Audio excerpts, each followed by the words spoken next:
네, 그러면 여러분, 네, 방학 중에 마지막 세션이죠. 마지막이니까 잘 들어주시고요. 누구 먼저인가요? 네, 박수로 한번 모셔보겠습니다.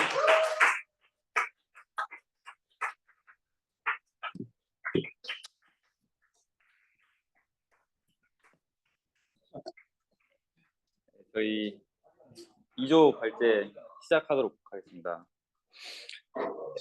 저희 조는 이 베이지안 방법으로 미싱 데이터를 처리하는 방법에 대해서 배우게 되었는데, 첫 번째로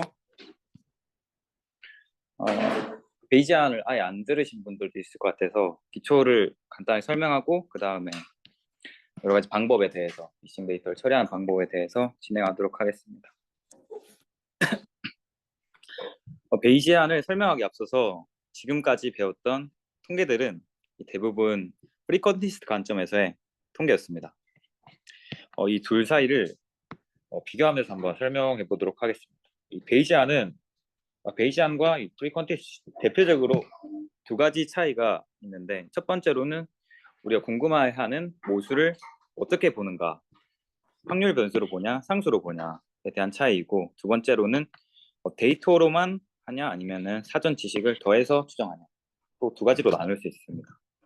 지금은 이 말이 확 안 나와둘 수 있는데 일단 두 가지 기억하면서 한번 설명 이어가 보도록 하겠습니다. 먼저 빈도주의 추정 방법에 대해 설명해 보면은 저희가 어떤 예를 들어 모집단이 이렇게 있다 쳤을 때 이 모집단에서 평균이 뭐 U와 시그마 제곱을 가진다라고 했을 때 우리 이 모수들이 궁금한 상황입니다. 그리고 이 모수들이 고정된 어떤 상수라고 가정을 하고 이 모수 값을 추정하는 것이 프리컨티스트의 목표이죠. 그리고 추정 시작의 첫 번째는 우리 이 데이터가 어떤 분포를 따르는지 첫 번째로 가정하게 됩니다. 그 다음에 우리는 이 평균 뮤를 추정하기 위해서 이 X에서 표본들을 뽑게 되는데, 이때 이런 표본 분포 확률 변수열이 나오게 됩니다. 얘네들도 확률 변수이면서 똑같고 독립인 분포가 되게 됩니다. 그래서 이 확률 변수들의 함수를 저희는 통계량이라고 하는데요. 통계량을 추정에 사용한다면은 추정량이라고도 할 수 있습니다. 이 통계량은 어떻게 설정해도 사실은 상관이 없는데요. 뭐 예를 들어서 미인으로 설정을 하거나 맥스로 설정하거나 이렇게 하거나 MLE로 하거나 다 상관이 없는데, 이 여러 가지 추정량 중에서 좋은 추정량이 존재합니다. 좋은 추정량에 대한 평가 요소로서 불편성, 효율성, 충분성. 불편성은 평균을 했을 때 우리 실제 모수랑 같은지 이런 거. 이렇게 여러 가지 평가 요소에 따라서 이 추정량 중에서 제일 좋아 보이는 거를 선택하게 됩니다. 근데 지금 이렇게 선택을 하게 되면은 선택을 한 것까지는 사실상 우리가 모수에 대한 점 추정까지 끝낸 것이고, 보통은 점 추정까지 하는 거는 보통 머신러닝 분야에서는 예측이 목표이기 때문에 이렇게 점 추정을 끝내면은 끝이 나지만, 통계에서는 이 해석력을 지녀야 하기 때문에 보통 점 추정을 넘어서 가설 검정이나 구간 추정을 하게 됩니다. 근데 이 가설 검정이나 구간 추정을 하기 위해서는 이 우리가 구한 통계량에, 선택한 통계량의 분포를 알아야 되는데, 이 x1부터 xn으로 이루어진 함수의 정확한 분포를 구하는 것이 사실상 불가능에 가깝기 때문에 우리는 근사 분포를 이용하게 됩니다.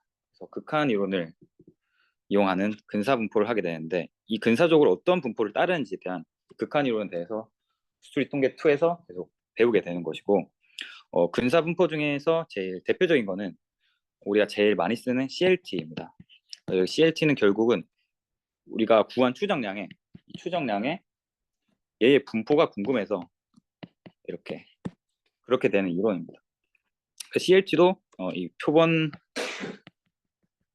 통계량이 n이 커졌을 때 어떤 분포를 따르는지, 근사하는지에 대한 내용이었고, 이렇게 추정량의 분포를 통해서 이 점추정을 넘어서 이 가설 검정과 구간 추정을 하게 되는데, 결국은 우리가 핵심은 이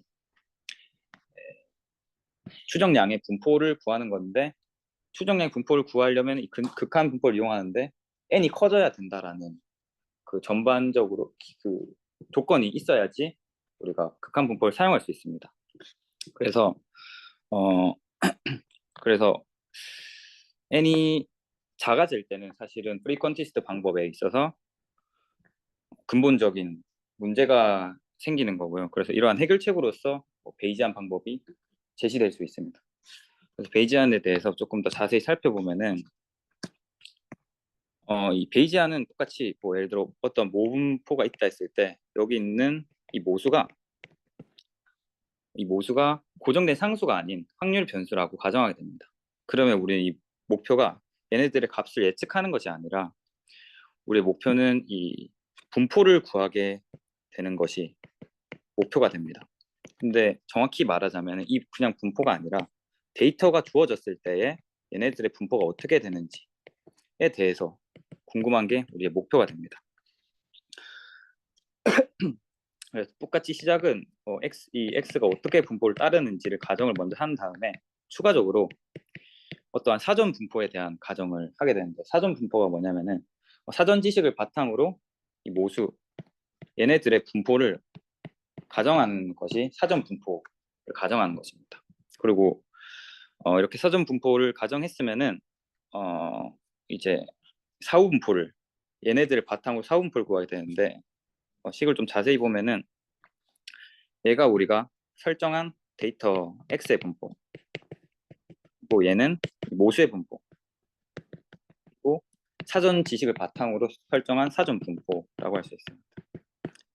이 베이지 정리에 따라서 이렇게 정규와 상수 부분이 붙고, 그다음에 이렇게 사후 분포, 우리가 구하고자 하는 데이터가 주어졌을 때의 모수에 대한 분포, 얘를 사후 분포를 구하게 됩니다. 그래서 저희가 이 데이터에 대한 분포는 여기서 가정을 했고, 이 모수에 대한 분포는 여기서 사전 분포로 저희가 임의로 가정을 했기 때문에 이걸 계산하면은 사실 사후 분포를 구할 수 있습니다. 그리고 결국은 우리가 이 데이터로만 뭔가 추정을 하겠다보다는 우리가 사전 지식을 바탕으로 모수에 대한 분포를 설정해서 이 데이터와 사전 분포를 합쳐서 뭔가 추정을 하겠다라는 게 베이지안의 핵심이고, 여기 옆에 있는 식은 조금 좀 자세히 쓴 것이고 여기 보기 편하라고 이렇게 쓴 것입니다.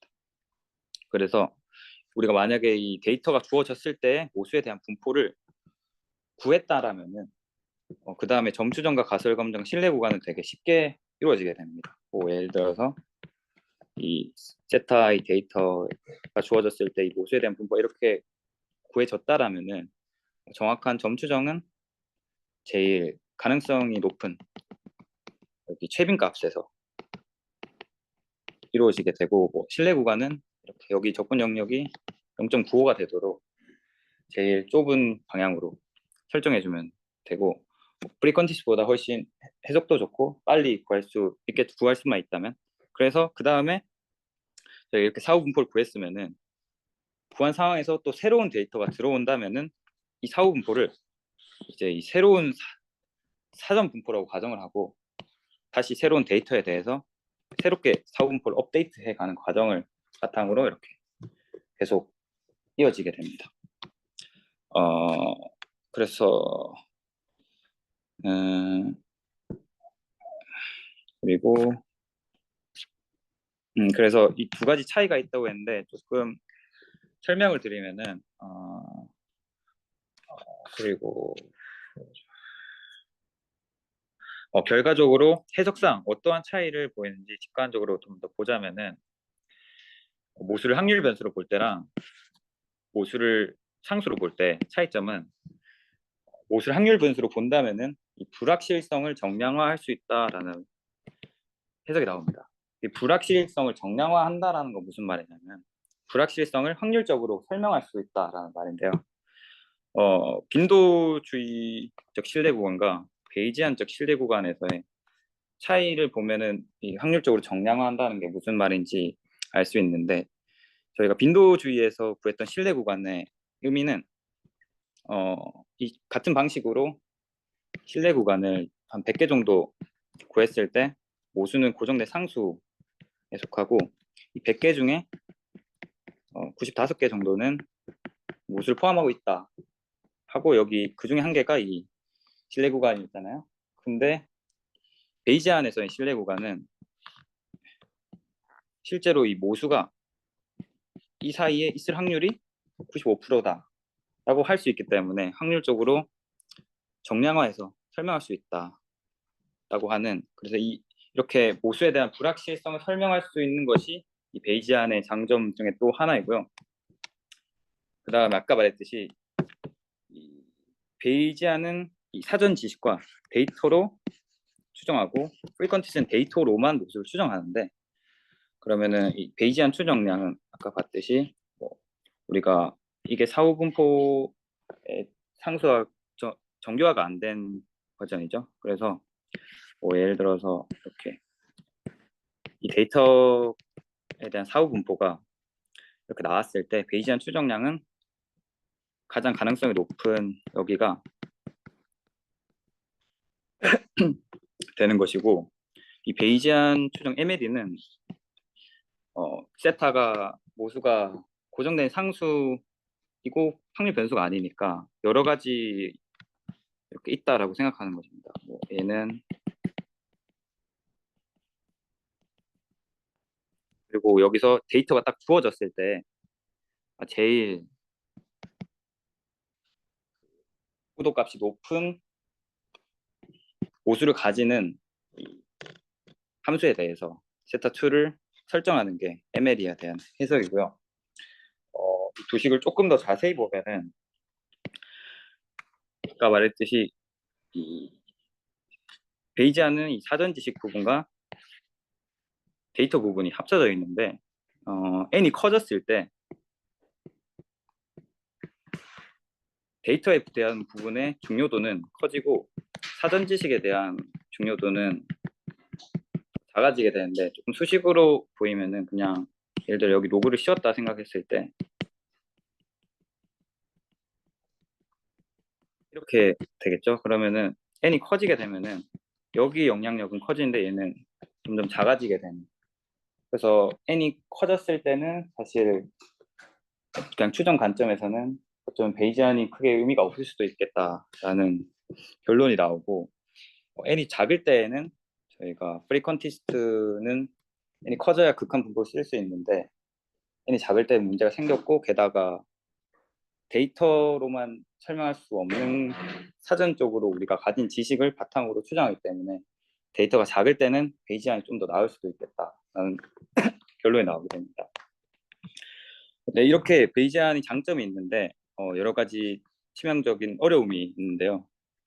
아까 추정 방법을 살펴보면은 모수에 대한 확률 변수로 그냥 가정하는 거는 가정하는 거고, 이 fx에 대한 것도 프리컨티스트도 이렇게 가정했었죠. 근데 이 사전 지식을 바탕으로 세타의 분포를 결정하는 거에 있어서 사실상 굉장히 주관적이고, 자칫 잘못하면은 사전 분포를 잘 설정하면은 훨씬 정확도가 올라가는데 오히려 사전 분포를 잘못 설정하면은 오히려 더 나빠지는 결과가 생길 수 있기 때문에 이 사전 분포를 설정하는 것에 있어서 굉장히 큰 어려움이 있고, 근데 사전 분포를 적절히 잘 가정했다고 쳐도 저희가 여기 얘는 주어져 있고 얘도 주어져 있지만 여기 부분을 계산하는 것이 어렵습니다.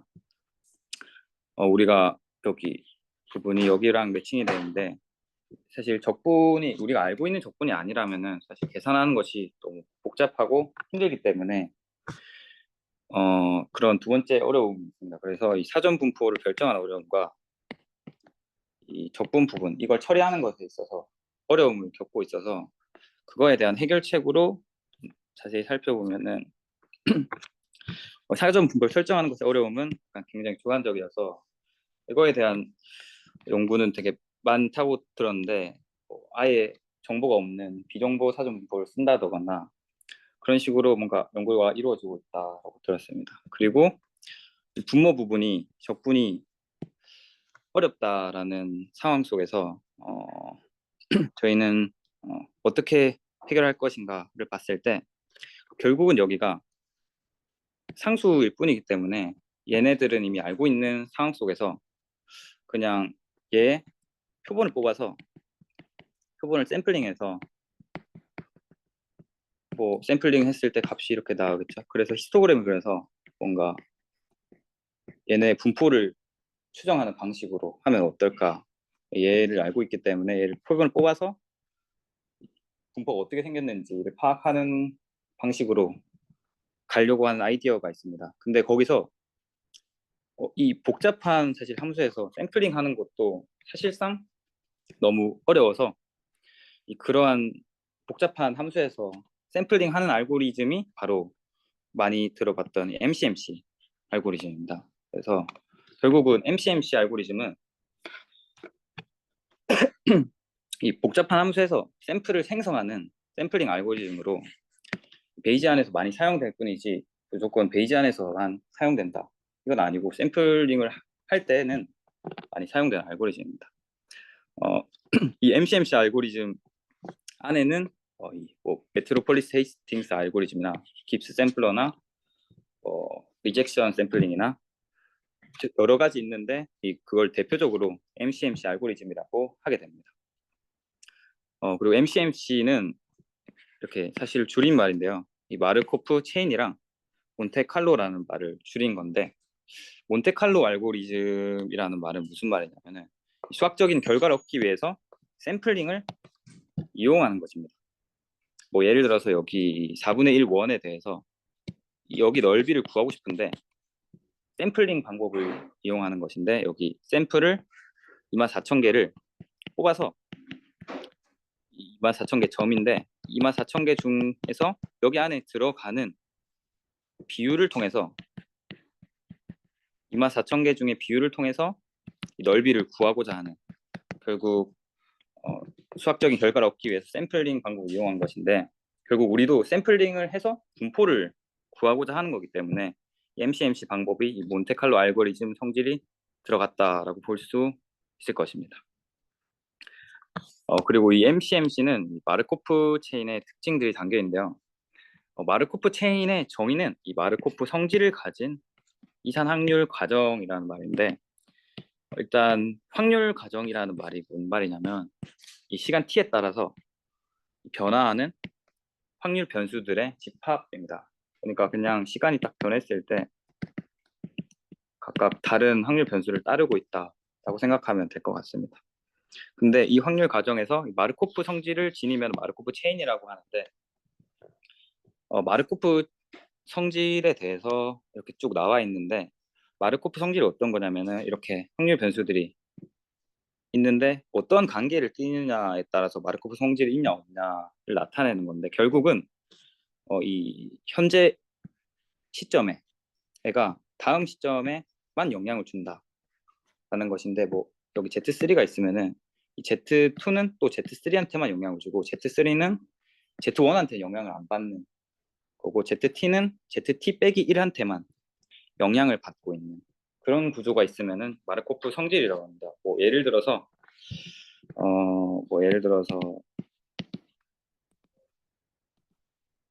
뭐 날씨로 가정을 한다면은 뭐 비가 오고 맑고 흐림 이렇게 있을 때 이산형이기 때문에 여기 확률 값이 이렇게 있겠죠.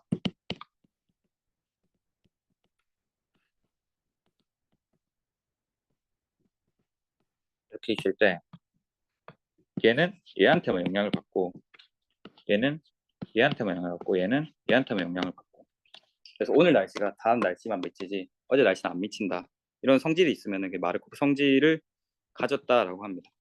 그래서 우리가 뒤에 배울 MCMC 알고리즘을 보면은 이 현재 상태에서 다음 상태만 영향을 주는 꼴로 계속 샘플링이 반복되게 됩니다. 그래서 마르코프 체인이 쓰인다고 볼 수 있고 추가로 뭐 사실은 뭐 정상성이나 에르고딕성이나 더 많이 살펴봐야 되는데 좀 헷갈릴 것 같아서 일단 뺐고요. MCMC 과정을 그래서 조금 간략화 해보면은 저희가 이 복잡한 함수 F에서 샘플링하는 것이 목표이고 그리고 이 여러 가지 알고리즘 중에서 상황상 제일 적절한 알고리즘을 선택해서 샘플링을 반복하게 됩니다. 그래서 이게 첫 번째 샘플, 이게 두 번째 샘플, 이게 t 번째 샘플, 이게 t 플러스 1번째 샘플 하는데, 아까 말했듯이 마르코프 체인 성질이 있기 때문에 이 두 번째 샘플을 뽑을 때는 첫 번째 샘플이 영향을 끼치고, 세 번째 샘플을 뽑을 때는 두 번째 샘플이 영향을 끼치고, 이런 마르코프 성질이 있는데, 이따가 배울 깁스 샘플러를 자세히 보면은 이렇게 마르코프 성질을 만족하는 것을 볼 수 있습니다. 그리고 여기서 이 얘를 t 번째 샘플이라고, 얘를 두 번째, 첫 번째 샘플, 플러스 1번째 샘플이라고 했을 때, 사실상 얘는 처음에는 이 MCMC 알고리즘은 이 시간 t에 따라서 쭉 항상 같았던 게 아니라, 여기 시간 t가 변함에 따라서 충분한 시간이 흐르고 난 뒤부터 얘네들이 x의 분포를 수렴하도록 구성되어 있습니다. 그리고 우리의 목표는 이 x에 대해서 샘플링하는 것이 목표이기 때문에, 이 각각의 확률 변수들이 x의 분포를 따르도록 하는 것이 원하기 때문에 애초에 MCMC 알고리즘이 그렇게 구성되어 있는 건데, 그래서 MCMC 알고리즘은 어떠한 분포에서 시작을 해도 결국 시간이 흐르면은 x의 분포로 수렴하게 된다. 그러니까 얘는 다른 분포를 따르고 있고, 얘도 다른 분포를 따르고 있는데, 결국 시간이 흐르고 난 뒤부터는 얘는 x 분포 따르고, 그 다음 또 x 분포 따르고, 그래서 얘네들이 실제로 x에 대한 샘플이고, 얘네들은 x의 샘플이 아닌 거겠죠. 그래서 이론적으로 이렇게 수렴했는지, 이론적으로는 일단 수렴을 하는데, 실제로 수렴했는지를 확인하는 과정을 거치는 과정에서 겔만 루빈 통계량이나 자기상관 그래프를 보게 됩니다.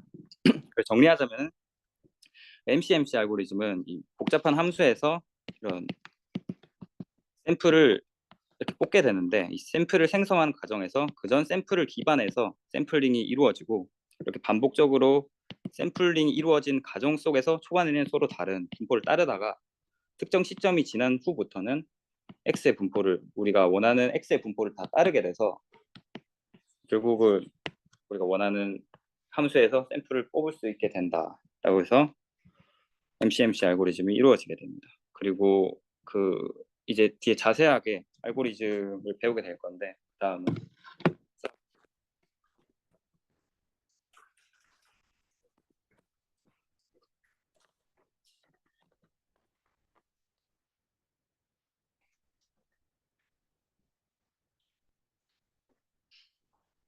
안녕하세요. 저는 두 번째 파트 발제를 맡은 2조의 정슬아라고 합니다. 저는 상민님께서 아파트에서 설명해 주신 베이지안 내용을 바탕으로 이게 결측치 분석에서는 어떻게 사용될 수 있을지를 살펴보고자 합니다. 그리고 여기에서 제시되는 방법들은 시뮬레이션을 여러 번 반복하는 방법들이기 때문에 이렇게 제목이 달려 있고요.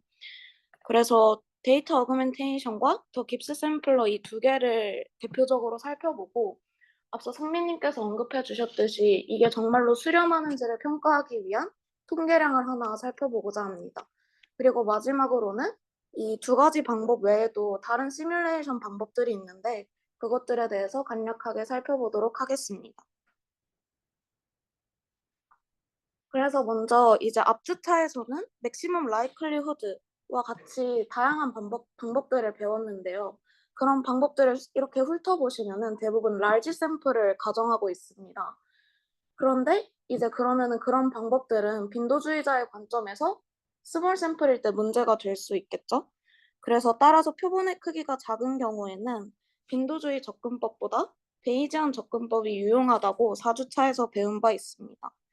그래서 베이지안 접근법은 관심 있는 모수에 대한 적절한 프라이어 디스트리뷰션을 포함시키고 이로부터 포스테리어 디스트리뷰션을 계산해서 사용하는 베이지안 접근법을 활용합니다.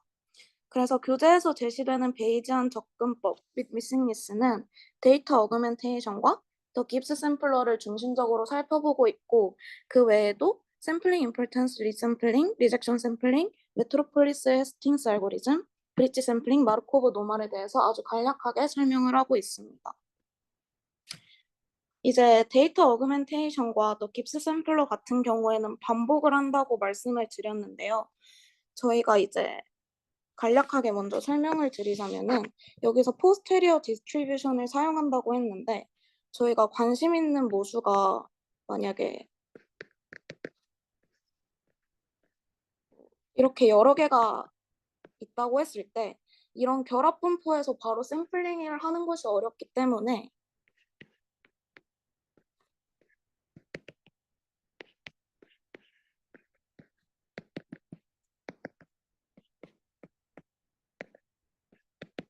이런 조건부 분포에서 샘플링을 하고 이걸 여러 번 반복을 해서 결국에는 이 결합 분포에서 샘플링을 한 것과 동일한 효과를 내게 만듭니다. 근데 이제 데이터 어그멘테이션과 또 깁스 샘플러는 이렇게 시뮬레이션을 계속해서 반복해서 결합 분포에서 샘플링한 것을 수렴하게 만들지만 꼭 시뮬레이션을 반복하지 않아도 되는 상황이 있습니다. 그래서 시뮬레이션의 반복이 필요 없는 경우는 두 가지 조건을 만족하면 됩니다. 결측을 무시할 수 있고 사전 독립이라는 가정하에서는 시뮬레이션의 반복이 필요 없습니다. 그래서 결측을 무시할 수 있을 때 포스테리어 디스트리뷰션을 살펴보면은 이렇게 미싱리스가 결측을 무시할 수 있으니까 사라지게 되고 아까 앞서 살펴본 정의에 따라서 이렇게 프라이어 디스트리뷰션과 PDF를 통해서 이런 포스테리어를 구할 수 있게 됩니다. 그런데 이제 여기에서 사전 독립이라는 가정까지 주어지게 되면은 사전 독립이라는 거는 그냥 프라이어 디스트리뷰션이 쪼개질 수 있다라고 보시면 되는데요. 저희가 만약에 모수가 여러 개, 관심 있는 게 여러 개라고 했을 때 여기 프라이어 디스트리뷰션도 이런 식으로 결합된 형태로 나타날 거고 여기도 동일하게 결합된 형태로 나타나 있겠죠. 근데 만약에 사전 독립이라는 가정이 주어지게 되면은 이 프라이어 디스트리뷰션이 각 모수로 쪼개질 수 있게 되고 이제 결합된 덴시티 같은 경우에는 저희가 라이클리후드랑 똑같다라고 알고 있잖아요. 이제 챕터 7에서 나오는 내용인데 베이지안 분석에서는 모수들끼리 사전 독립일 때 라이클리후드 펑션을 완전한 데이터 구성 요소들로 분해하는 게 가능해집니다. 그 말은 여기에 있는 PDF 그러니까 라이클리후드도 각 모수에 대한 라이클리후드로 분해가 가능해진다는 뜻입니다. 그래서 결국에는 여기도 분해가 가능하고 여기도 분해가 가능해지니까 결과적으로 포스테리어 디스트리뷰션도 각 모수에 대한 포스테리어 디스트리뷰션으로 분해가 가능하게 됩니다. 그래서 이 경우에는 이 포스테리어 디스트리뷰션을 분해할 수 있다는 뜻은 아까 살펴봤던 이런 조건부 분포로 분해가 될 수 있다는 뜻인데요. 이렇게 결측을 무시할 수 있고 사전 독립이라는 가정하에서는 여기에서 하나를 뽑고 여기에서 또 하나를 뽑고 각 모수에 대한 조건부 디스트리뷰션에서 뽑은 것이 이 결합된 포스테리어 디스트리뷰션에서 뽑았다는 게 당연합니다. 뽑은 것과 동일하다는 게 당연해지게 됩니다. 그렇지만 이제 저희가 결측을 무시할 수 없고 사전 독립이라는 가정이 없을 경우에는 이렇게 뽑은 것들이 꼭 여기에서 뽑은 결합된 포스테리어에서 뽑은 것과 같다고 말을 할 수가 없는데요. 그래서 그런 경우에는 어차피 저희가 결합된 포스테리어 분포에서 뽑는 게 어렵기 때문에 각 모수에 대한 조건부 포스테리어 분포에서 샘플들을 뽑고 그것들을 계속해서 반복해서 결국에는 결합된 포스테리어 분포에서 뽑게 만든다는 의미입니다. 그래서 결론적으로는 시뮬레이션의 반복이 필요한 경우에는 DA나 깁스 샘플러 등의 방법을 활용합니다. 그래서 데이터 어그멘테이션에 대해서 먼저 설명을 드리자면은 포스테리어 디스트리뷰션을 반복적으로 시뮬레이션하는 방법으로 EM 알고리즘과 멀티플 임퓨테이션의 특징을 결합한 것입니다. 다만 EM과는 달리 소규모 샘플 기반이며 분포로부터 직접 샘플링을 합니다. 앞서 설명드렸듯이 각 모수에 대한 조건부 포스테리어 디스트리뷰션을 구하고 정확하게 알게 된 그 분포로부터 직접 샘플링을 한다는 것이 특징입니다. 이제 자세한 절차에 대해서 살펴볼 건데요. 우선 posterior distribution의 근사치로부터 세타에 대한 초기값을 추출합니다. 그리고 이 초기값은 첫 번째 샘플로 간주됩니다. 그러면은 저희가 이제 궁금한 것이 세타와 저희는 결측치에 대해서 다루고 있으니까 결측치를 궁금해 하겠죠. 그러면은 먼저 결측치에 대한 조건부 포스테리어 분포에서 결측치를 하나 샘플링을 합니다. 그러면은 여기에서 뽑은 거를 여기 세타에 대한 조건부 분포를 구할 때 업데이트를 시킨 다음에 또 이제 세타에 대한 조건부 분포에서 세타를 샘플링하게 됩니다. 그러면은 이 I 스텝과 P 스텝을 계속해서 반복하게 되면은 결국에는 저희가 목표로 두었던 조인트 포스테리어 디스트리뷰션에서 샘플링한 것을 수렴하게 된다고 합니다. 깁스 샘플러 같은 경우에는 사실 DA와 작동 방식이 거의 동일한데요. DA의 확장판이라고 생각하시면 좋을 것 같습니다. 그래서 posterior distribution을 반복적으로 시뮬레이션하는 방법으로 ECM 알고리즘과 유사한 방식입니다. 하지만 모든 단계에서 확률 변수의 샘플링을 진행하므로 이해하기가 더 쉽습니다.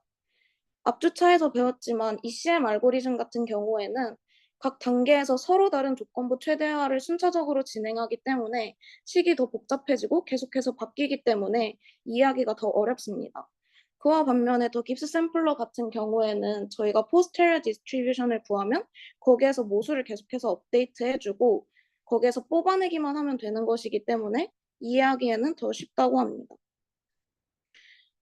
그래서 깁스 샘플러는 X1, X2, XJ와 같은 제2개의 확률 변수로 이루어진 결합 분포에서 직접 샘플링하는 것이 어려울 때 비교적 계산이 쉬운 조건부 분포에서 샘플링하는 방법입니다. 그래서 X1에 대한 조건부 분포, X2에 대한 조건부 분포, 쭉 해서 XJ에 대한 조건부 분포에서 샘플링을 계속 하다 보면은 결국에는 결합 분포에서 샘플링한 것에 수렴하게 됩니다. 그래서 결합 분포에서 샘플링하는 것과 비슷한 효과를 낸다는 의미이고 이제 왼쪽 그림과 같이 여기 만약에 X1과 X2가 있다고 했을 때 이런 식으로 뽑아서 여기서 뽑고 또 여기서 분포를 해서 이렇게 뽑는다고 합니다. 그래서 한 번 반복하고 두 번 반복하고 세 번 반복하고 네 번 반복하고 다섯 번 반복한 거를 나타낸 것이고요. 이거를 정말 많이 반복을 하면은 오른쪽과 같은 샘플들을 얻을 수 있게 됩니다. 이제 깁스 샘플러의 구체적인 절차에 대해서 살펴볼 건데요. 깁스 샘플러의 과정은 DA랑 크게 다르지 않습니다. 우선은 각 확률 변수에서 초기값을 선택합니다. 이때 초기값 선택은 어떤 방법을 사용하든 상관이 없습니다. 그런 다음에 처음에는 X1에 대한 조건부 분포에서 X1을 뽑아내고 그리고는 뽑은 X1을 업데이트를 해준 다음에 X2에 대한 조건부 분포에서 X2를 또 뽑아냅니다. 그래서 누적해서 X1과 X2를 업데이트 시킨 다음에 X3에 대한 조건부 분포에서 X3를 뽑아냅니다. 이와 같은 과정을 계속 진행해서 XJ까지 뽑아냅니다. 그러면은 이제 제2개의 확률 변수에 대해 모두 샘플링하면은 이렇게 벡터와 같이 하나의 완전한 샘플을 얻을 수 있게 됩니다.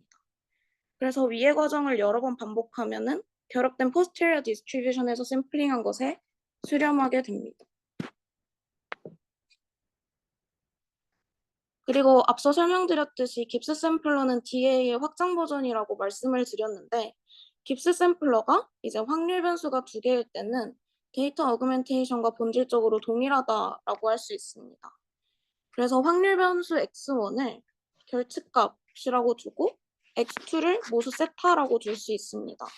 이제 베이지안에서는 모수를 확률 변수로 보기 때문에 이렇게 설정을 할 수 있고 분포는 이제 알고 있는 데이터 하에서 설정된다고 가정할 때 이는 DA의 작동 방식과 동일하게 됩니다. 이제 깁스 샘플러의 진행 과정은 동일한데 여기에서 D라는 표현이 새로 나오게 됩니다. 이거는 이제 깁스 샘플러 자체의 큰 덩어리를 여러 번 반복하겠다는 뜻입니다. 그래서 T 같은 경우에는 하나의 깁스 샘플러 안에서 몇 번 반복을 하는지 나타내는 것이고, D 같은 경우에는 깁스 샘플러 자체 시퀀스를 몇 번 반복하겠느냐라는 의미입니다. 그래서 여기서는 깁스 샘플러 자체를 독립적으로 D번 실행했고, 결과적으로는 D개의 임퓨티드 데이터셋이 생성됩니다. 그러니까 D개의 샘플들이 생성이 되게 된다는 뜻입니다. 결측 Y1의 값들은 결측치에 대한 멀티플 임퓨테이션스가 될 수 있는데, 멀티플 임퓨테이션에 대해서는 뒷파트에서 더 자세히 설명을 해주실 예정입니다. 그래서 깁스 샘플러에 대한 예시를 살펴볼 건데, 저희가 이제 계속해서 조건부 포스테리어 디스트리뷰션에서 샘플링을 하면 된다라고 얘기를 했지만, 사실 아파트에서도 봤듯이 포스테리어 디스트리뷰션을 구하는 것이 어렵습니다. 그리고 많은 내용들을 또 알아야 되기 때문에 일단 발제에서는 결과 위주로 가져왔고, 예시의 마지막 부분에 적혀 있는 책에서 더 자세한 내용을 살펴보시면 좋을 것 같습니다. 그래서 문제 상황은 다음 답변량 정규 분포에서 n개의 독립적인 관측을 가지고 있다고 가정합니다. 그러면은 이때 저희가 구하고자 하는 것은 결측값과 세타 그리고 시그마겠죠? 그러면은 이 값들을 추정하기 위해서 깁스 샘플러를 활용하고자 합니다. 그러면은 각각의 조건부 포스테리어 디스트리뷰션을 구해야 합니다.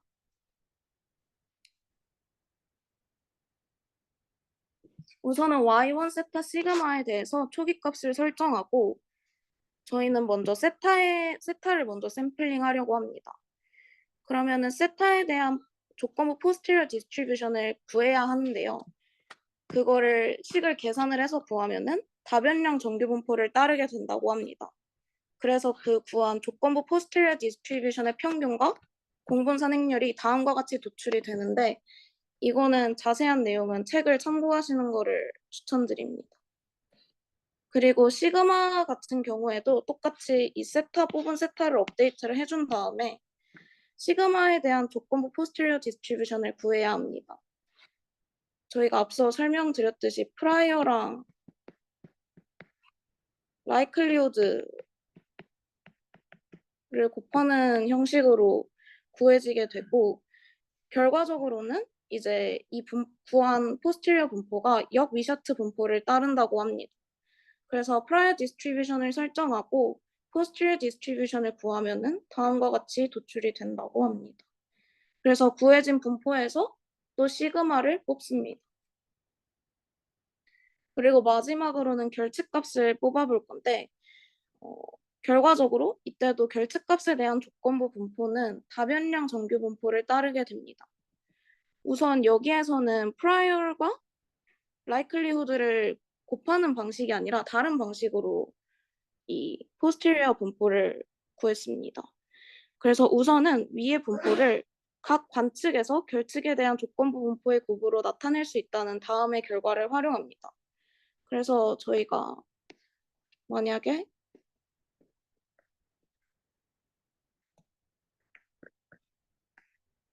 변수가 4개 있고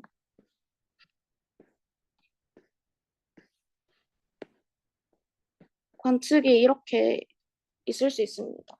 그러면은 이 행에 대해서 한번 이 평균과 공분산 행렬을 구하고, 또 이 행에 대해서 평균과 공분산 행렬을 구하고, 각 행마다 이 평균과 공분산 행렬을 구해서 곱해주는 형식입니다.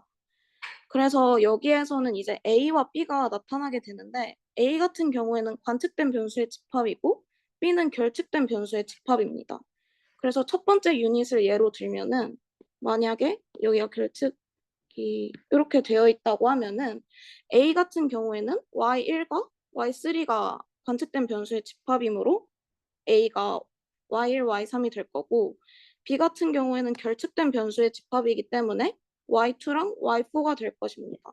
그래서 이거를 각 유닛마다 확인해서 이렇게 A와 B를 설정하고 평균과 공분산 행렬을 구해서 이 분포를 다 곱해주게 됩니다. 그래서 이번 발제에서는 뭔가 결과적인 부분만을 다뤘지만 여기 밑에 적혀 있는 책에 이 과정이 상세하게 설명이 되어 있으니까 관심 있는 분들은 참고를 해보시면 좋을 것 같습니다. 그럼 이제 저희가 조건부 분포에서 뽑아낸 샘플들이 결국에는 결합 분포에서 뽑아낸 샘플과 비슷하게 하는 게 저희의 목표인데, 그러면은 그게 진짜로 수렴하는지를 평가할 필요가 있습니다.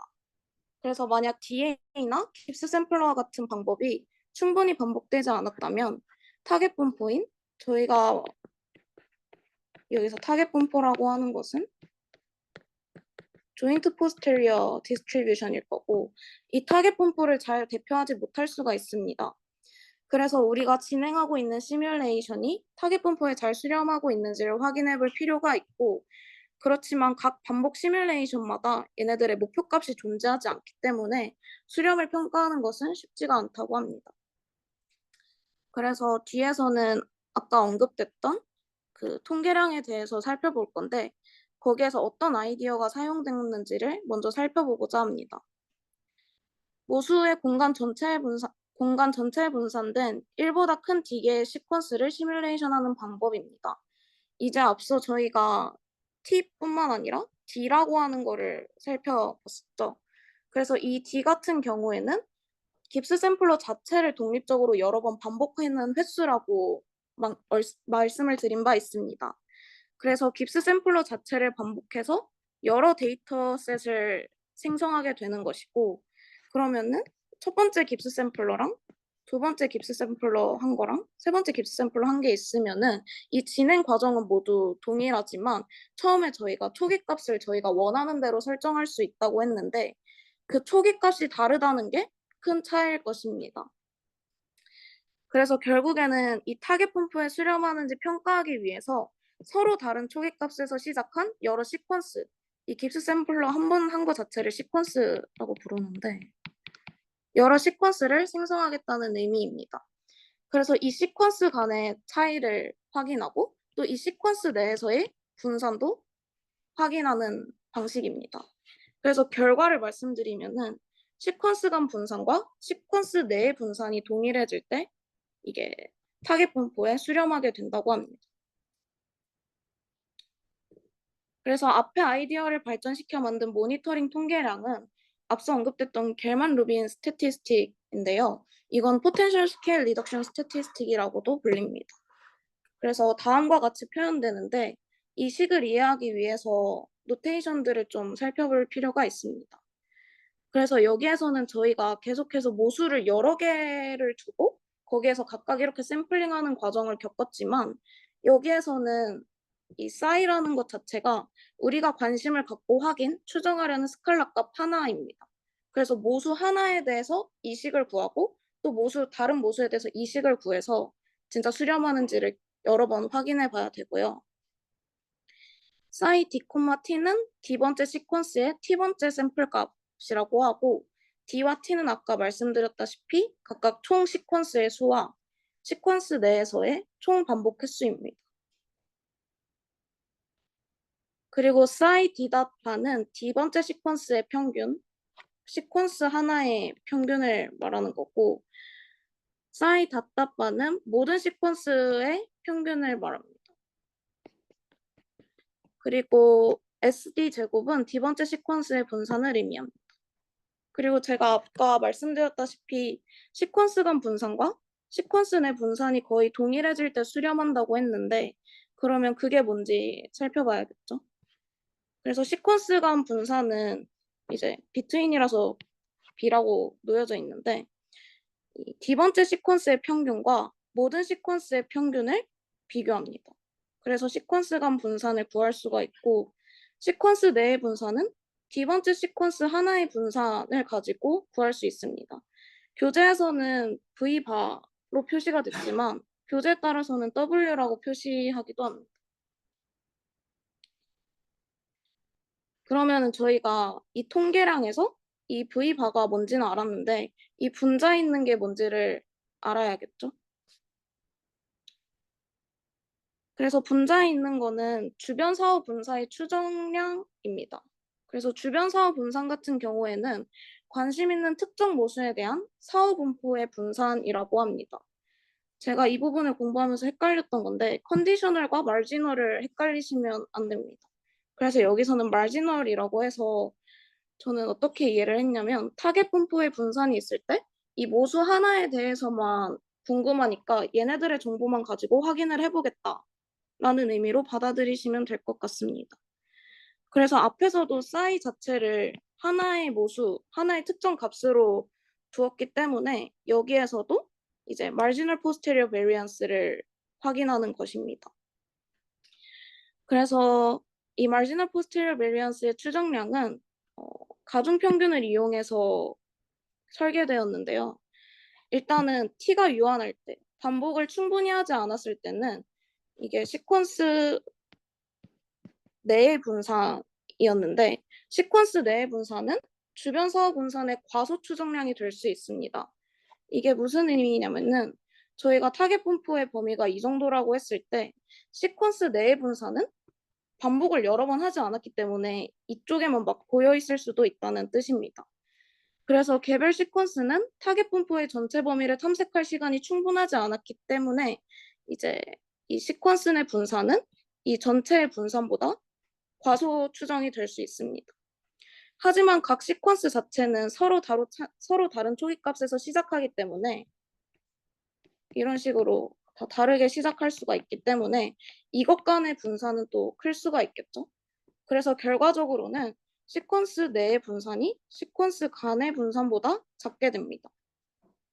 근데 이거는 반복을 몇 번 안 했을 때의 이야기고 반복을 여러 번 하게 되면은 이 개별 시퀀스가 타겟 분포의 전체 범위를 충분히 탐색하게 됩니다. 그럼으로써 각 시퀀스 간의 차이도 줄어들게 됩니다.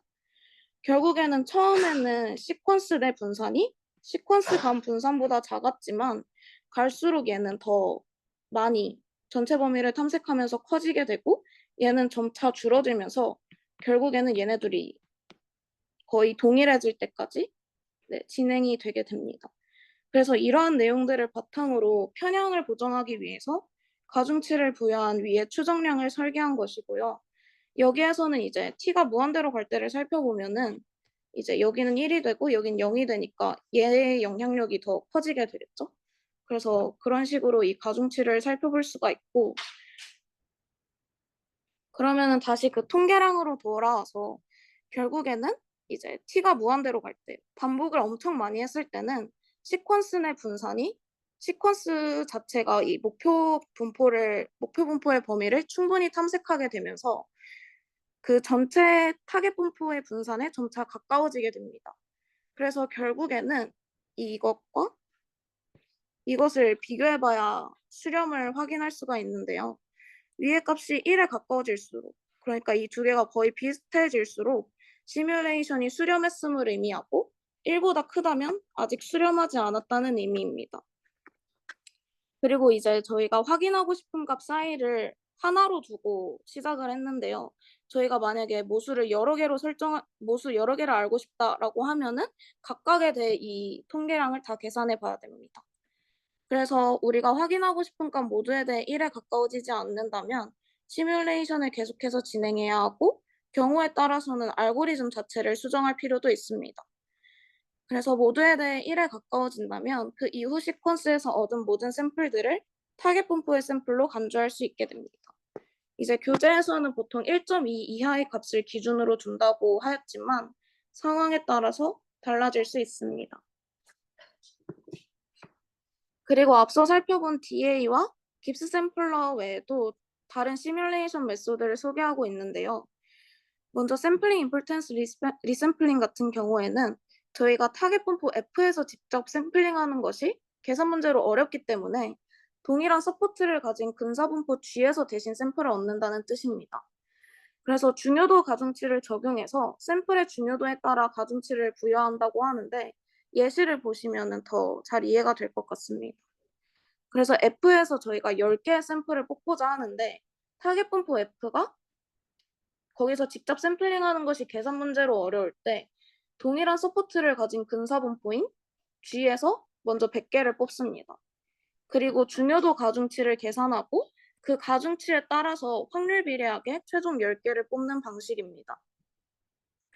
그리고 리젝션 샘플링 같은 경우에는 앞서 나온 중요도 가중치를 특정 상수와 비교해서 샘플을 순차적으로 수락하거나 거부하는 방법이고, 이 방법과 깁스 샘플러를 함께 하는 방법이 메트로폴리스 헤스팅스 알고리즘입니다. 그리고 브릿지 샘플링은 목표와 다른 분포에서 샘플을 얻은 다음에 점차 타겟 분포로 가는 브릿지를 만드는 방법입니다. 마르코브 노말은 MCMC 방법을 사용해 여러 개의 초기 샘플을 생성하고 이를 잘 분석해서 타겟 분포에 더 효율적으로 수렴할 수 있는 방법을 모색하는 방안입니다. 제가 맡은 파트는 여기까지 있고 다음 파트에서는 멀티플 임퓨테이션에 대해 설명해 주실 예정입니다.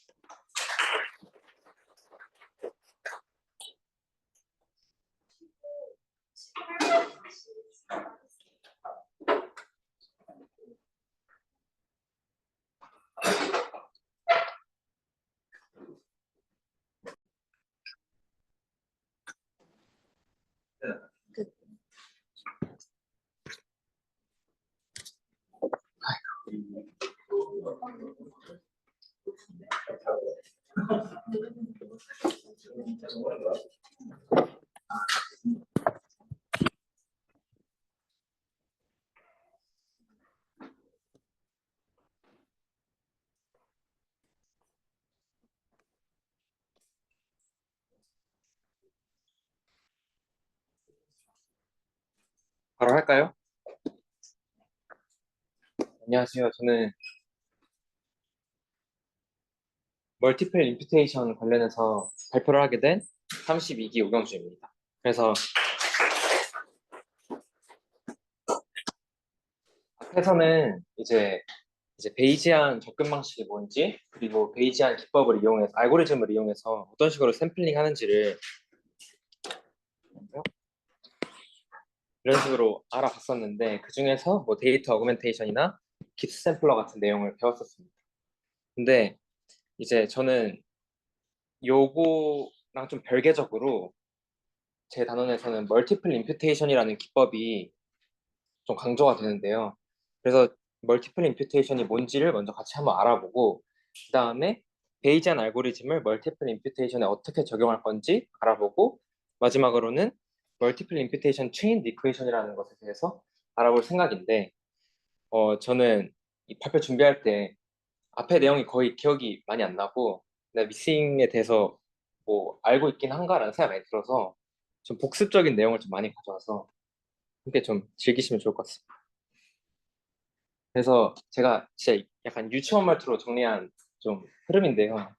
보시면 이제 데이터 분석의 흐름에서 일단 데이터를 얻고 이제 무작정 분석을 할 수는 없잖아요.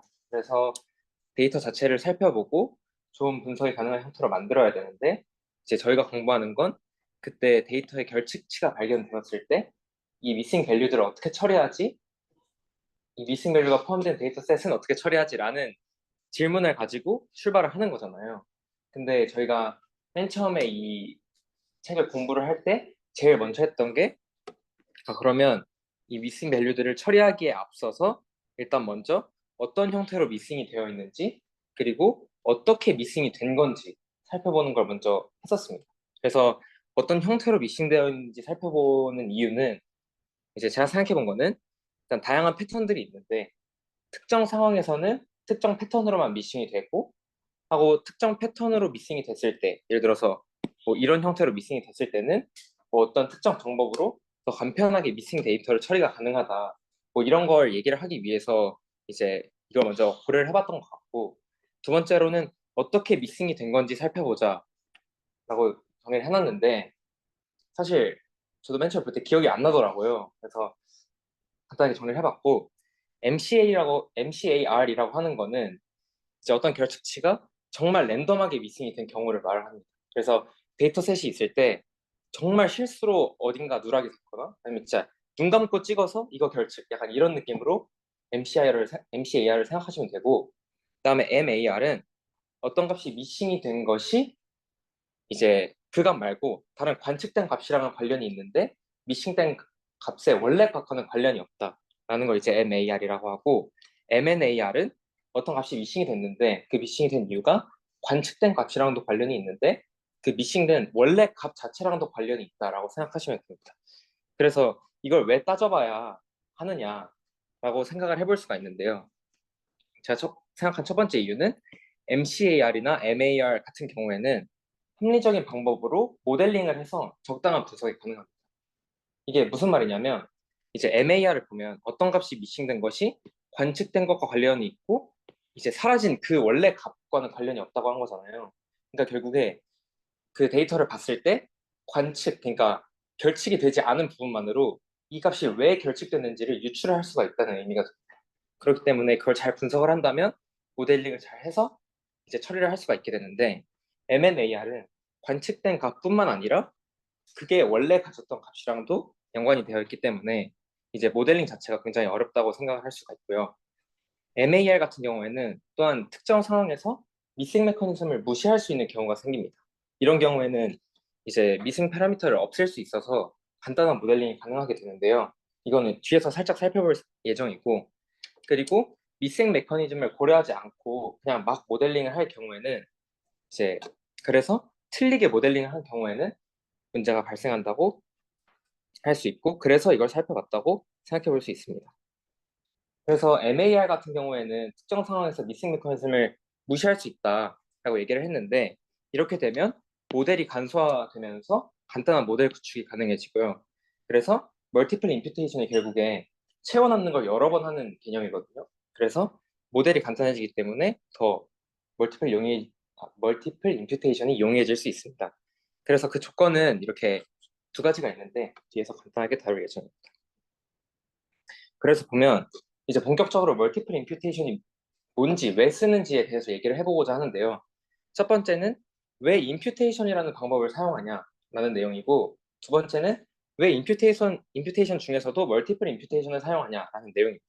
사실 이게 앞에서 다 했던 내용이라서 복습한다고 생각하시면 될 것 같습니다. 그래서 왜 임퓨테이션을 하는가에 대해서 생각을 해보고자 하는데요. 여기 표를 보시면 이 값이랑 이 값이 지금 결칙이 되어 있습니다. 그래서 이 결칙을 어떻게 처리하지라고 생각했을 때 두 가지 방법을 대표적으로 생각해 볼 수 있거든요. 첫 번째는 이 행 자체를 지워버리는 방법입니다. 이런 경우에는 사실 간편하긴 하지만 이 8이나 이 9가 가지고 있는 값도 있잖아요. 그렇기 때문에 정보의 손실이 발생한다라고 생각할 수 있고, 또한 특정 믹싱 메커니즘을 제외하면 거의 대부분 바이어스가 발생합니다. 이거 설명을 드리자면 만약에 X가 성별이라고 하고 Y가 뭐 하루에 흡연하는 횟수라고 했을 때 만약에 X가 여성이면 흡연하는 횟수가 결칙이 많이 된다고 가정을 해볼게요.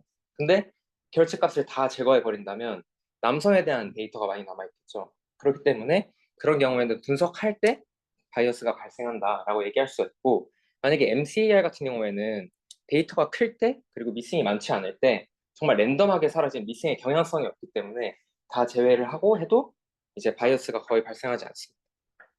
그리고 이것과 다른 방식으로 임퓨테이션 방식을 생각해 볼 수 있는데요. 이것은 결측 값을 어떤 특정 값으로 채워 넣는 방법입니다. 근데 임퓨테이션도 채워 넣으면 원래 요 값들을 살릴 수 있는 장점이 있다라고 얘기할 수도 있지만 특정 방법은 이제 바이어스를 발생시키기도 합니다. 그래서 뒤에서 좀 더 얘기를 해보겠습니다. 그래서 왜 임퓨테이션 중에서도 멀티플 임퓨테이션을 사용을 해야 되냐라고 의문이 드는데, 생각해보기 위해서 싱글 임퓨테이션과 멀티플 임퓨테이션에 대해서 알아보겠습니다. 보면은 싱글 임퓨테이션 대표적인 두 가지 방법을 가져와 봤는데요. 첫 번째는 민 임퓨테이션입니다. 그래서 옆에 데이터를 봤을 때 y를 생각해 본다고 한다면 5랑 2의 평균인 3.5, 3.5, 3.5 이렇게 넣는 방식. 이거는 뭐 진짜 아무 생각도 없이 채워넣었다고 말할 수는 없지만 결국에 이제 평균적으로 너무 데이터가 몰리면서 바이어스가 발생할 수 있겠죠. 그리고 저희가 3.5라는 값을 넣을 때 사실 이 3.5라는 값이 맞을 거라고 생각하고 넣는 건 아니잖아요. 그렇기 때문에 3.5라는 값이 틀릴 수도 있다는 걸 고려를 해줘야 되는데 그렇게 한 값으로 집어넣게 되면 이제 여기 uncertainty라고 써 있는데 그 채워 넣을 값의 불확실성이 고려되지가 않습니다. 그리고 민 임퓨테이션은 한 변수에 대해서만 수행을 하기 때문에 다른 변수의 관계도 고려하지 않는다고 얘기할 수 있고요. 그 다음에 이제 리그레션 임퓨테이션인데 이것은 이제 예를 들어서 여기를 제가 채워넣고 싶다고 할 때 이 나머지 변수의 값들로 회귀 모델을 만들어서 이제 나머지 친구들로 회귀 모델을 만들어서 이 값을 채워넣는 것입니다. 그래서 저희가 회귀 모델을 만들어서 임퓨테이션을 한다고 하면 값을 채워넣을 때는 불확실성이 고려가 될 수도 있거든요. 근데 결국에 그렇게 값을 채워넣어서 여기 다 채워넣었다고 했을 때 한 컴플릿 데이터셋으로만 분석을 하기 때문에 그 데이터셋을 활용한 추정 자체에는 불확실성이 고려되지 않는다고 할 수 있습니다. 이거는 멀티플 임퓨테이션 내용을 보면 더 이제 쉽게 이해를 하실 수가 있는데 멀티플 임퓨테이션은 결국에 채워넣는 값 자체에도 언서턴티를 부여할 수 있고 채워넣은 데이터셋을 활용한 추정에도 언서턴티가 부여가 된다고 얘기를 할 수 있습니다. 그래서 좀 더 살펴보자면 여기 앞에 썼던 데이터셋을 그대로 가져왔는데요. 이 데이터셋에 여기가 결측이 되어 있습니다. 그리고 이 결측된 상태에서 멀티플 임퓨테이션이라는 방법을 사용해서 이 y라는 변수의 평균을 추정하고 싶다고 해볼게요.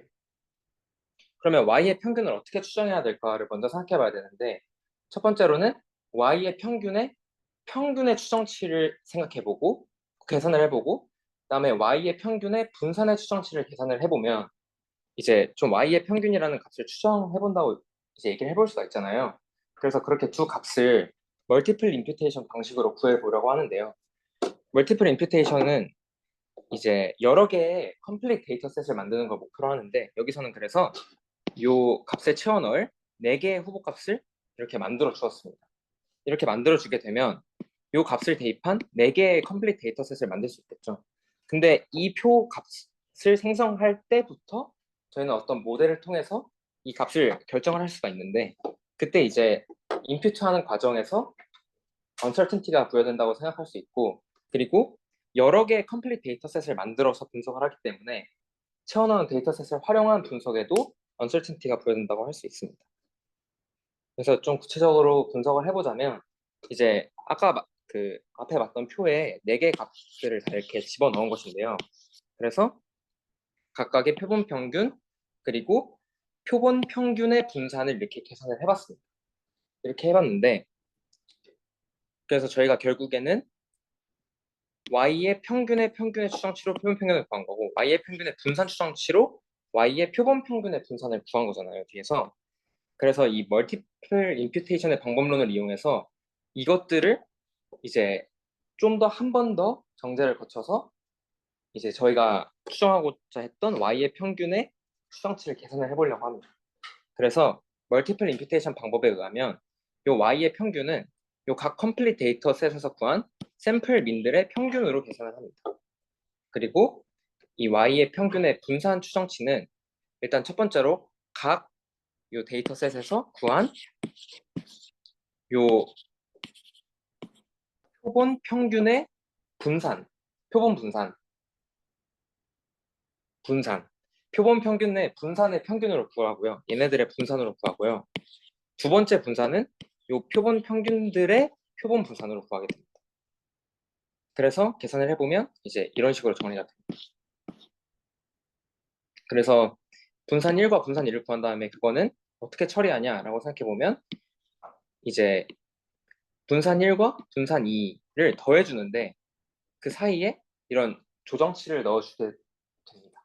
그래서 이걸 수식으로 뒤에 살펴볼 건데 결국에 어떤 y를 추정하고 싶을 때 이 y의 평균의 추정치들을 D개의 컴플릿 데이터셋에서 각각 구한 다음에 그것의 평균을 낸 걸 이제 저희는 y의 평균의 추정치라고 생각을 할 거고요. 그리고 앞에 했던 것처럼 이 분산들의 평균 그리고 이 평균들의 분산을 더해서 이렇게 총 변동을 이렇게 정의를 해줄 건데 여기 앞에 뭐 이런 조정 계수가 살짝 들어가게 됩니다. 그래서 여기서 WD와 BD만 살짝 살펴볼 건데 WD는 결국에 이 친구들의 평균인 거거든요. 결국에 이 친구들을 구할 때는 여기 내에서의 분산을 이 데이터셋 내에서의 분산을 구한 거고 이것도 그렇고 이것도 그렇고 이것도 그런 거잖아요. 그것들의 평균을 낸 거니까 결국에 이 컴플리트 데이터셋 내에서의 분산에 대한 그런 정보라고 얘기를 할 수가 있습니다. 그런데 이 BD 같은 경우에는 얘와 얘와 얘와 얘의 분산을 계산한 표본 분산을 계산한 것이기 때문에 결국에 임퓨테이션 간의 분산이라고 얘기를 할 수 있습니다. 결국에 멀티플 임퓨테이션으로 인해서 새롭게 생겨난 분산이라고 얘기를 할 수 있겠고요. 만약에 이 경우 하나만을 가지고 생각한다면 그냥 리그레션 임퓨테이션이 되겠죠. 근데 그걸 여러 개를 구한 다음에 그거를 잘 결합을 한 이런 공식으로 추정을 하기 때문에 멀티플 임퓨테이션이다라고 얘기를 할 수 있겠습니다. 그리고 이제 표본이 큰 경우에는 이제 이런 식으로 T분포를 사용해서 구간 추정도 가능합니다. 그래서 여기서 세 가지 의문이 들어서 정리를 해봤는데 첫 번째로 여기에 왜 1 플러스 D분의 1을 곱할까라는 생각을 해볼 수 있는데요. 사실 그 4주차에 발표하실 때도 말씀해 주셨는데 D가 작을 경우에는 이제 이 총변동이 이제 작게 추정이 될 수도 있는데 여기서 1 플러스 D분의 1을 곱해줌으로써 이제 작게 추정되는 걸 좀 보완을 해줄 수 있고요. 그 다음에 여기서 대표본인 경우에 왜 T분포로 추정을 할까라고 얘기를 해볼 수가 있는데 왜 표준 정규분포를 사용하지 않지? 라고 생각해봤을 때 이것도 마찬가지로 D가 작을 경우에 분산이 과소 추정될 수 있기 때문에 좀 더 분산이 큰 T분포를 사용한다고 생각할 수 있습니다. 그러면 대체 왜 D가 작은 거지? 라는 생각을 결론적으로 해볼 수가 있는데요. 일단 이 멀티플 임퓨테이션이라는 아이디어는 이 루빈 박사님의 아이디어에서 나오게 되었는데요. 이거는 1970년대 초에 고안되었습니다. 이때는 사실 컴퓨팅 기술이 그렇게 발달되지 않아서 만약에 D가 클 경우에 D개만큼 이렇게 컴플릿 데이터셋을 만들고 저장을 해놔야 되는데 일단 계산하는데 너무 큰 계산량이 들고 그리고 메모리가 소모되기 때문에 작은 D를 고려를 하게 되었고 그래서 이런 모델들이 만들어졌다고 생각을 하고요. 그리고 뒤에 살짝 얘기를 할 텐데 멀티플 임퓨테이션은 D가 5 정도만으로도 충분히 의미가 있을 수 있다. 뭐 이런 내용도 뒤에서 얘기해 볼 예정입니다. 그래서 이제 약간 앞에서 얘기를 했던 베이지한 내용을 좀 섞어서 얘기를 해보려고 하는데요. 앞에서 스라님께서 발표한 10.1절의 내용을 보면 결국에 반복적으로 샘플링을 함으로써 세타의 사후 분포에서의 이 세타의 추출을 만들어내는 거잖아요. 그래서 이 값들을 이제 내가 사용을 해야겠다라고 한다면 이런 식으로 경험적인 분포를 만들어야 돼요. 그래서 세타가 뭐 이렇게 해서 1000번을 뽑아서 이제 이걸 딱 쌓아서 히스토그램처럼 만들었을 때 뭐 이런 분포가 나왔다라고 한다면 이걸 실제 제가 추정에 사용해야 되는데 이럴 경우에는 세타를 몇 천 개 정도 적립적으로 뽑아야 한다라고 얘기를 하고 있습니다. 그런데 만약에 이제 관측 데이터 사후 분포의 정규 근사를 가정한다면 이제 몇백 이하의 추출만으로도 이제 이런 식으로 분석을 할 수 있다. 뭐라는 얘기가 나오는데요. 이제 예를 들어보자면 이제 처음부터 이제 뭐 몇백 개만 뽑겠다, 한 200개만 세타를 뽑겠다라고 하고 근데 요 관측된 데이터를 기반으로 한 세타의 분포가 이제 애초부터 T분포다. 뭐 이런 식으로 가정을 하고 그 모델에 피팅을 하게 된다면 이제 몇 천 개를 뽑지 않아도 이제 그 사후 분포의 추정에 이제 그 세타들의 샘플링된 값들을 사용할 수 있기에 충분해진다라고 얘기를 하고 있습니다. 근데 이제 저희는 몇백 개도 많다. 더 적은 수의 추출을 할 수는 없을까? 라는 생각을 할 수 있죠. 그래서 이제 이런 내용이 나오는데 만약 데이터의 미싱의 부분이 적고 그리고 컴플릿 데이터 사후 분포에 대한 추론이 멀티베리어 노멀이나 T 디스트리뷰션을 기반으로 한다면 결국에 이제 저희가 궁금한 건 관측 데이터를 기반으로 한 이제 세타의 사후 분포인데 그게 아니라 요 어떤 이제 결측된 값을 채워 넣었을 때 이제 관측된 것과 결측된 값을 채워 넣은 값을 기반으로 한 세타의 분포가 이제 다변량 정규 분포나 T 분포를 기반으로 한다면 이 세타의 사후 평균과 사후 분산을 매우 작은 수의 추출만으로도 유의미한 추정을 할 수 있다는 내용입니다. 근데 이제 5개랑 10개만 뽑으면 이제 이런 식으로 저희가 나타낼 수는 없잖아요.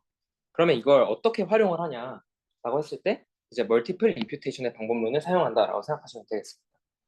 그러면 잠깐 알아볼 건 그럼 멀티플 임퓨테이션은 어떻게 5개만으로 유의미한 분석을 할 수 있지? 라는 생각도 할 수 있게 되는데 이제 이 사이트를 혹시 들어가 보신다면 구체적인 논의를 보실 수가 있고요.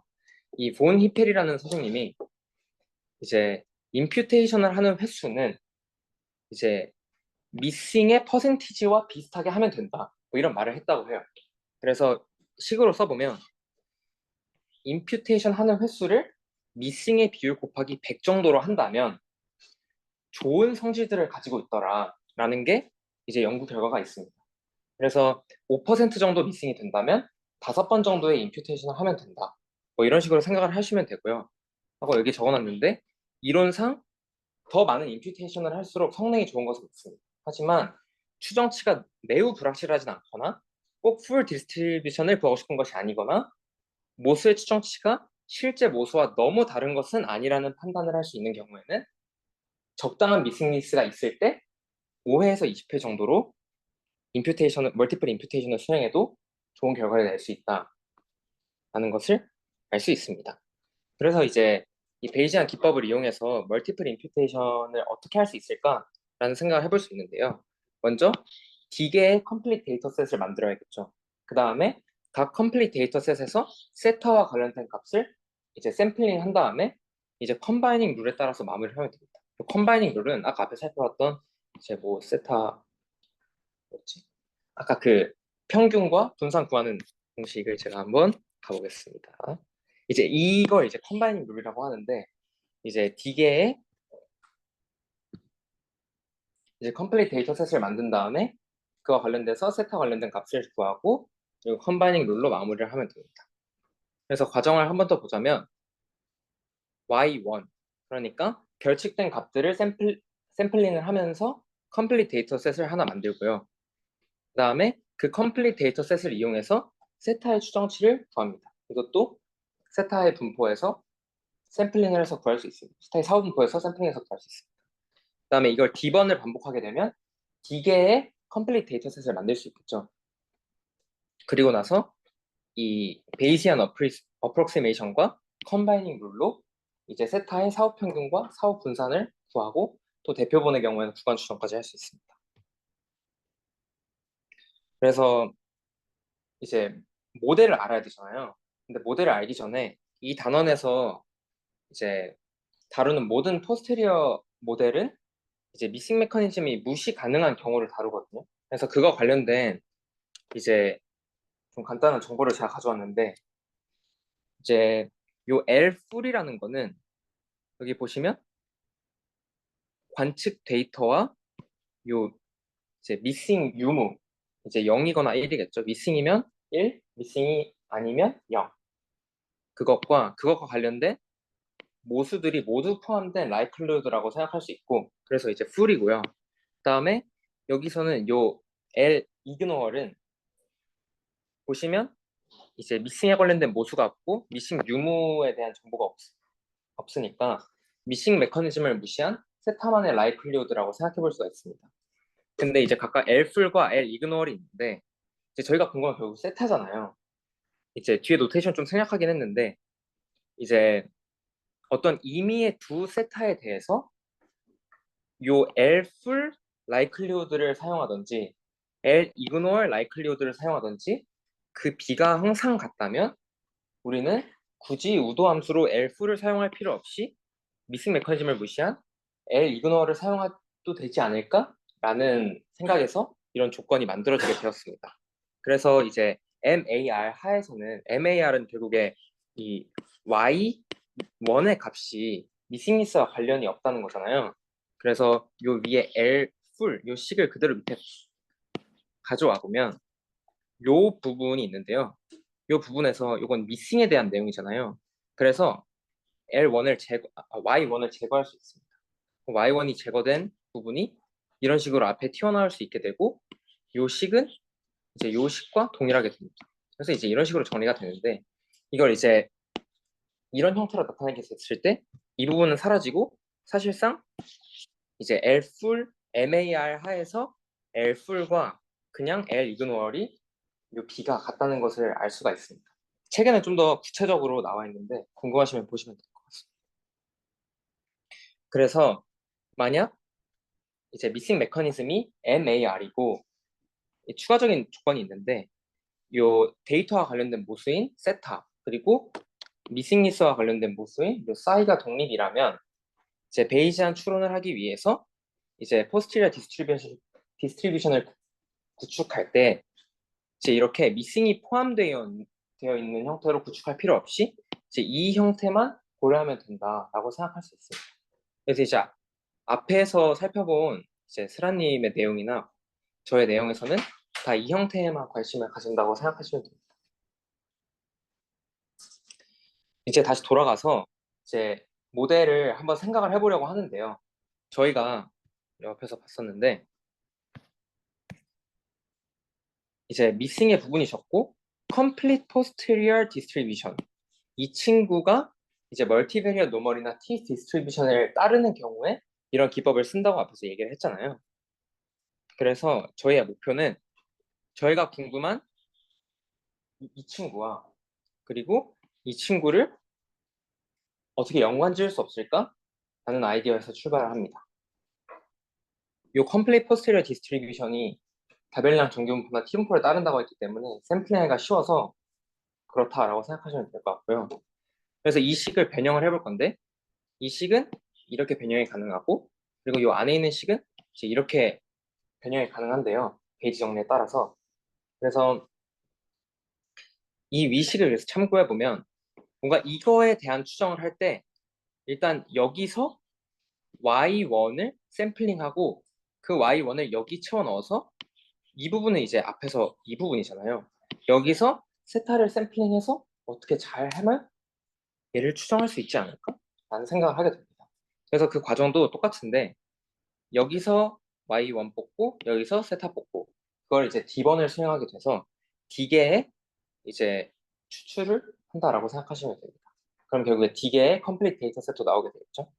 근데 저희가 궁금한 것은 결국에 그냥 얘 자체가 아니라 저희는 5개밖에 뽑지 않을 거니까 쟤 자체는 사실 구할 수도 없고 그리고 궁금한 건 얘의 사후 평균과 분산이잖아요. 근데 이거는 이제 몬테카를로 어프록시메이션이라는 것이 있는데 그 공식으로 해결을 하게 됩니다. 그래서 아까 봤던 요 식이 있었잖아요. 요 식을 잘 이용해서 이제 수리통계학 1에서 배웠던 지식으로 정리를 해보면 얘의 평균 그리고 얘의 분산, 얘의 평균, 얘의 평균, 얘의 분산을 각각 다음과 같이 정리를 할 수가 있습니다. 정리를 할 수가 있고 또한 여기에 대한 요 적분이 있잖아요. 이 적분을 이제 몬테카를로 근사에 의해서 다음과 같이 또 정리를 할 수가 있습니다. 그래서 이 부분을 또 잘 생각해 보시면 아 이거랑 비슷하겠는데 라는 생각도 하실 수 있습니다. 그래서 이 근사를 이용해서 저희가 궁금한 결국 얘와 얘니까 이제 얘를 여기에 잘 이용을 해봐야겠다 라고 생각을 해볼 수 있습니다. 그래서 공식 정리를 더 해보면 저희가 궁금한 게 얘와 얘라고 했잖아요. 근데 이제 요 근사 값이 저희가 가지고 있는 값이니까 그걸 또 잘 정리를 해보면 이런 식으로 이제 값을 구할 수 있게 되고 여기에 대해서도 잘 정리를 해보면 이런 식으로 값을 구할 수 있게 됩니다.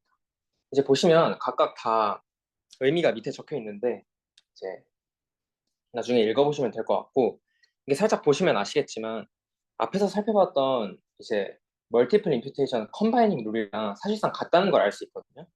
그래서 이 값을 보시면은 아까는 뭐 y의 평균의 뭐 평균 추정치 뭐 이런 식으로 얘기를 했었는데 이걸 그렇게 생각해 보면은 뭐 세타의 평균의 추정치를 이제 평균 낸 거를 이제 평균의 추정치로 삼겠다 이런 식으로 생각해 볼 수 있고 여기서도 이것은 이제 데이터셋 내에서의 분산 그리고 이것은 데이터셋 간의 분산 이렇게 해서 이제 그걸 더해준 형태다 이렇게 생각하면 사실상 앞이랑 똑같은 걸 알 수 있고 그리고 여기서는 이제 아까 했던 요 조정 개수가 들어가 있진 않은데 만약에 D의 크기가 작은 경우에는 이제 요 조정 개수를 붙여준다 라고 이제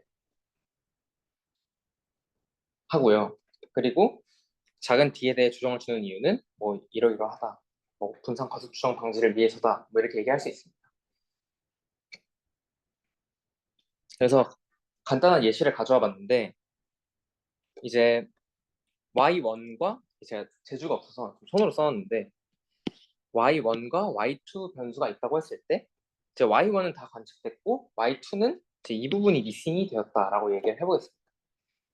그리고 이제 y1과 y2는 이제 다별량 정규분포, 이별량 정규분포를 따른다고 얘기를 하고 그리고 그럼 이제 이런 식으로 쓸 수 있겠죠. 하고 저희가 모르는 세타 값들은 이제 얘 이렇게 해서 5개로 정리를 할 수가 있습니다. 이 상황에서 저희가 이 mu2, 그러니까 이 y2의 평균을 이제 추정하고 싶다라고 했을 때 앞에 식을 잠깐 가져와 봤는데 이제 이 분포에서 y1을 먼저 추출을 하고 그 값을 여기 y1 부분에다가 집어 넣은 다음에 여기서 세타를 추출하고 이렇게 생각을 하시면 됩니다. 그래서 그렇게 추출한 값들이 각각 이제 요 y1을 맨 처음 추출하고 그걸 기반으로 추출한 값들이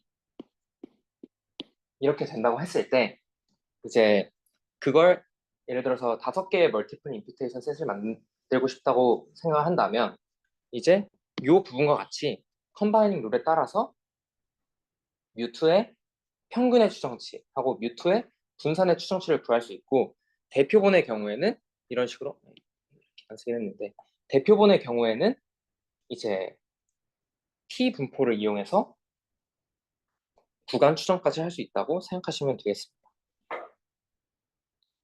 근데 이제 보셨을 때 좀 걸리는 부분이 있으실 수도 있습니다. 바로 이 식인데요. 이 식의 이 부분입니다. 여기서 등장하는 부분인데 저희가 방금 얘기를 할 때 y1을 이제 이 분포에서 추출을 한다, 샘플링을 한다라고 얘기를 했잖아요. 근데 이 식 자체를 보면 세타와 무관한 식입니다. 근데 앞에 예시를 봤을 때 이 식 예를 들어서 이제 r 플러스 1번째 유닛에 대해서 여기가 미싱이니까 이거를 한번 샘플링 해보고 싶다라고 한다면 저희는 이제 이게 멀티베리엇 노멀이라는 걸 아니까 이제 y2 이렇게 하면 되는 거 아니야? 이 분포에서 추출하면 되는 거 아니야? 얘도 정규 분포인 걸 아니까 라고 생각을 할 수도 있는데 보시면은 y2바 y1의 분포는 이제 그냥 정규 분포가 아니라 세타가 주어졌을 때 정규 분포를 따르는 것이기 때문에 세타에 사실상 의존을 하고 있습니다. 그래서 실제로 생각해 보시면 y2바 y1은 노말인데 여기 막 이제 뭐 u2 뭐 이제 플러스 뭐 이렇게 막 들어가잖아요. 그래서 그 세타의 값들에 의존을 하고 있다는 사실을 알고 있고 실제로 이 식 자체를 살펴보면 이 식에서 세타에 대해서 적분한 형태이기 때문에 실제로는 구하기가 쉽지 않습니다. 이걸 이제 베이지안 통계에서는 프리디티브 디스트리뷰션이라고 하는데 저는 사실 배우진 않아서 정확하게 모르고 앞절에 수라님이 소개했던 데이터 어그멘테이션이라는 방법은 반복적으로 계속 샘플링을 함으로써 이 분포에서 결국에 이제 추출 샘플링을 한 것과 같은 결과를 내게 되는데요. 저희는 5개만으로 이제 좋은 추정을 하고 싶은 거잖아요. 근데 이거를 구할 수 없다라고 얘기를 한다면 좀 다른 색다른 방법을 생각을 해봐야 됩니다. 그래서 책에서는 이제 이 분포를 정확히 구할 수 없는 경우에 어떤 식으로 Y1을 샘플링할 수 있을까에 대한 7가지 방법을 제안을 하는데요. 그 중에 제일 처음으로 제시된 방법이 만약에 이제 세타의 MLE를 구할 수 있으면 그 MLE를 이 뒤에 기분에다 넣고 그냥 독립적으로 이제 Y1을 샘플링하자 뭐 이런 방식을 제안하기도 합니다. 훨씬 더 좋은 나머지 6가지 방법이 제안되어 있으니까 관심 있으시면 보시면 좋을 것 같습니다. 그리고 이제 마지막 내용인데요. 이제 임퓨테이션을 하는 과정에서 연쇄적으로 값을 계속 업데이트를 하는 아이디어를 이용해서 멀티플 임퓨테이션을 수행하는 방법이 체인 리크레이션 멀티플 임퓨테이션 또는 멀티플 임퓨테이션 바이 체인 리크레이션 그래서 이제 마이스라고 얘기를 하는데 이 개념은 저번에 화요일에 학술부장님께서 얘기해 주셨던 부분이기도 합니다. 그래서 여러 변수에 대한 이제 결합 분포는 구하기 힘들지만 각 변수에 대한 조건부 분포를 구할 수 있는 경우에 사용하기 좋다라고 이야기를 하는데요. 이제 간단하게 이 표를 가지고 생각을 해보면 먼저 이 표가 주어졌을 때 이 미싱된 부분을 특정 방법으로 채우게 됩니다. 그래서 다 이제 채웠다라고 가정을 한다면 이제 열 단위로 이제 미싱이 된 부분을 업데이트를 시켜줄 겁니다. 그래서 이제 다 채웠다고 이제 이런 식으로 다 채웠다고 생각을 해볼게요. 그러면 이제 x1의 변수에 이 부분이 이제 첫 번째로 미싱된 부분이니까 이 부분을 업데이트를 해줄 겁니다. 이 부분을 업데이트 해줄 때는 뭐 나머지 값들을 이용해서 뭐 여러 알고리즘을 통해서 이제 업데이트를 할 수도 있고 이제 뭐 회귀 아니면 여기 PMM이라고 쓰여 있는데 PMM 뭐 이런 방법으로 업데이트를 할 수 있습니다. 그래서 얘 업데이트, 얘 업데이트, 얘 업데이트, 얘 업데이트, 얘 업데이트, 얘 업데이트 한 다음에 다시 처음으로 돌아가서 얘 업데이트, 얘 업데이트, 얘 업데이트 이렇게 생각하시면 됩니다.